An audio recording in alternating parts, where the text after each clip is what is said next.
प्रिय छात्रों नमस्ते। मैं आपको हिंदी पढ़ाऊंगी। हिंदी में आज हम नीति धारा के तहत गिरधर की कुंडलियों का अध्ययन करेंगे। नीति का मतलब होता है ज्ञान की बातें। तो इसमें कवि गिरधर कविराय ने हमें ज्ञान की बातें ही बताई हैं। तो इसमें वीति ताहि विशारदे आगे की सुधि ले। हम किसी भी पद्यांश का अर्थ लिखते हैं परीक्षा में, जब हम बताते हैं तो हमें प्रसंग और संदर्भ लिखना पड़ता है। तो संदर्भ में आता है कि यह पंक्तियाँ हमारी पाठ्य पुस्तक की गिरधर की कुंडलियों से ली गई है और इसके कवि जो हैं वो गिरधर हैं। अब प्रसंग में हमें इसका छोटा रूप लिखना पड़ता है, जैसे हम अपठित गद्यांश में उसका शीर्षक बताते हैं, उसी तरीके से हमें छोटे रूप में बताना है कि इस पद्यांश में क्या बताया गया है। तो हम एक दो बार उसको पढ़ेंगे तो हमें अपने आप पता चल जाएगा कि बीती हुई बातों के बारे में। अतीत को भूलना चाहिए, यह इसका प्रसंग है। अब व्याख्या आएगी। बीती ताहि विसारी दे आगे की सुधि ले। कवि कहते हैं कि बीती हुई बातों को भुला देना चाहिए, यानी अतीत की जो बातें हो गई हैं, पुराने समय में जो कुछ हो गया है उसे भुलाकर आगे की सुधि ले है। आगे के बारे में हमें सोचना चाहिए। पुरानी असफलताओं को, अतीत की बातों को भुलाकर आगे के बारे में, आगे की सफलताओं के बारे में सोचना चाहिए। जो बनी आवे सहज में ताही में चित दे। जो बनी आवे यानी जो कार्य हमसे सहज में यानी सरलता में बन जाता है, उसी में चित्त यानी मन, उसी में हमें अपना मन लगाना चाहिए। ताही में चित दे बात जोई बनी आवे। हम जिस उस कार्य में मन लगाएंगे तो हमारी बात बन जाएगी, यानी वह हमारा कार्य सफल हो जाएगा। दुर्जन हंसे न कोय चित्त में खता न पावे। जब हम ऐसा कार्य करेंगे तो कोई दुष्ट व्यक्ति या बुरे व्यक्ति हम पर हंसेंगे नहीं और मन में भी हमारे बुरा नहीं लगेगा। कह गिरधर कविराय यह करु मन परतीति। कवि गिरधर कहते हैं कि हमें ऐसा कार्य करना चाहिए जो कि दूसरों को या हमारे मन को बुरा ना लगे। आगे की सुख समझी हो बीती सो बीती। हमें आगे के सुख के बारे में सोचना चाहिए, आगे के हमारे अच्छे कार्य हों, हमें सफलता प्राप्त हो, हमें ऐसा विचार करके कार्य करना चाहिए। बीती सो बीती। जो पुरानी बातें हो चुकी हैं, जो पुराने कार्य हो चुके हैं वो तो हो गए हैं, अब वो सुधरेंगे नहीं। तो बीती बातों को छोड़कर आगे के बारे में विचार करना चाहिए।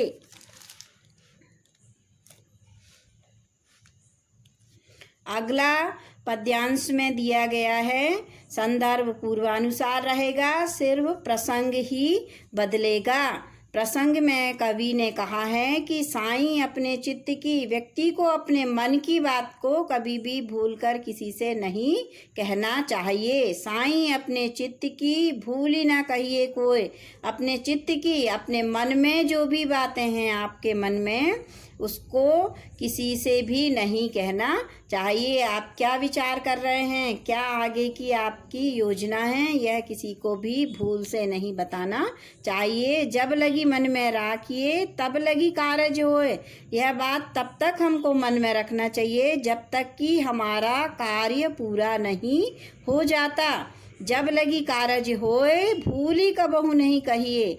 जब तक हमारा कार्य पूरा नहीं हो जाता तब तक हमें अपने मन की बात को, अपनी कार्य योजनाओं को जो हम कर रहे हैं वो भूल से भी किसी को नहीं बताना चाहिए। दुर्जन हंसे न कोय आप सियरे हवे रहिए। इससे आप पर दुष्ट व्यक्ति हंसेंगे भी नहीं और आपका जब कार्य पूरा हो जाएगा तब सब आपकी प्रसन्नता करेंगे, तब आपकी सफलता को सब देखेंगे। कह गिरधर कविराय बात चतुरन की ताई। कवि गिरधर कवि कहते हैं कि मैं आपको एक चतुराई की बात बताता हूँ, चतुरों की तरह आपसे बात कहता हूँ। करतूती कही देत सब। करतूती यानी जो हम कार्य करते हैं वो हमारे बारे में सब कुछ बता देता है। आप कहिए नहीं साईं, अपने को कुछ कहने की आवश्यकता नहीं पड़ती। अपना कार्य, अपने अच्छे कर्म, अपनी सफलता सब कुछ कह देती है। अपने को कुछ कहने की आवश्यकता नहीं होती। इसलिए अच्छे कार्य करना चाहिए तो उसका फल भी हमें अच्छा ही मिलता है। अगले पद्यांश में कवि ने कहा है कि बिना विचारे कोई कार्य नहीं करना चाहिए। बिना विचारे जो करता है उसे पछताना पड़ता है। अब इसकी व्याख्या है, बिना विचारे जो करे सो पाछे पछताए। बिना विचार के, बिना सोचे समझे जो कार्य करता है उसको बाद में पछताना पड़ता है। काम बिगाड़े आपनो जग में होत हँसाए। अपना इससे बिना विचार के काम करने से, बिना सोचे समझे काम करने से अपना काम तो बिगड़ता ही है, साथ ही संसार में हंसी भी होती है। जग में होत हँसाए चित्त में चैन न पावे। संसार में हंसी होती है और चित्त यानी अपने मन में और भी संतुष्टि नहीं होती। अपने मन को भी अच्छा नहीं लगता है। खान पान सम्मान राग रंग मन ही न भावे। ना तो हमारा खाने पीने में, ना हमारा सम्मान में, ना ही राग रंग यानी वैभव विलास में हमारे मन को कुछ भी अच्छा नहीं लगता। जब हमारा कार्य बिगड़ जाता है तो हमारा मन किसी कार्य में नहीं लगता। कह गिरधर कबीराय दुख कछु टरत न टारे। कवि गिरधर कवि कहते हैं कि दुख जो होता है वो टालने से भी, टरत यानी टालने से भी नहीं टलता है।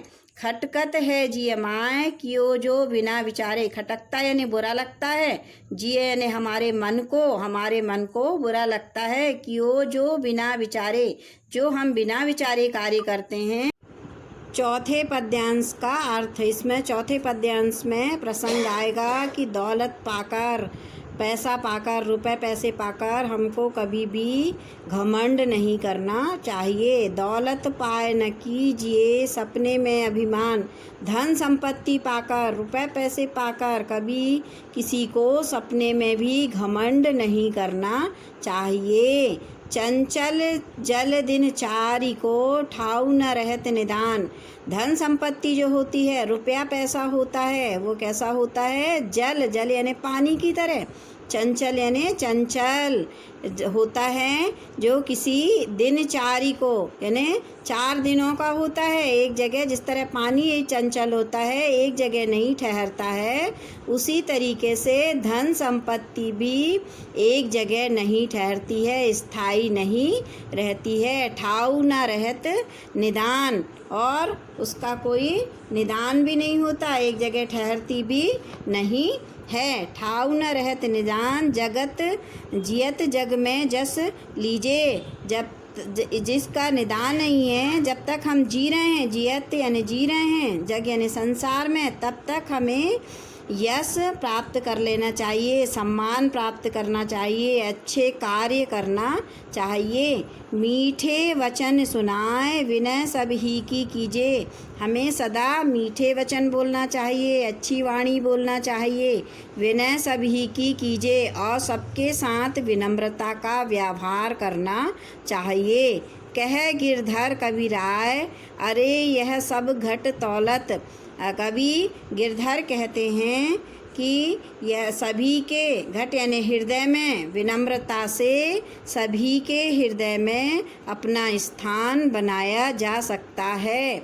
पाहुन निसी दिन चारी रहत सभी के दौलत। पाहुन यानी होता है मेहमान।